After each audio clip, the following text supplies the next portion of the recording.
एक ऐसी कहानी जो दिल को छू लेगी।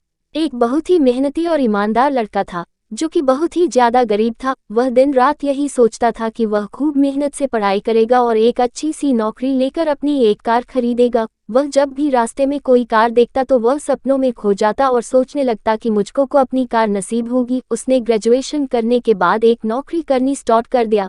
कुछ दिन बाद उसकी शादी हो गई और कुछ टाइम के बाद उसका एक बेटा भी पैदा हो गया, लेकिन अभी तक वह एक कार नहीं खरीद पाया था।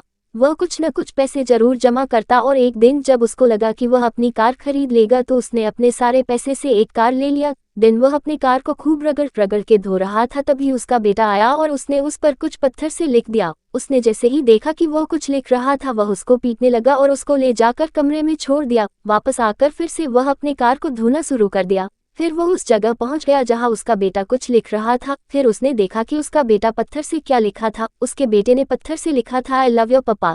ये देखकर वह रोने लगा और बहुत ही ज्यादा पछतावा करने लगा। वह कमरे में अपने बेटे के पास गया और उसको गले से लगाया और बोला, आई लव यू टू बेटा।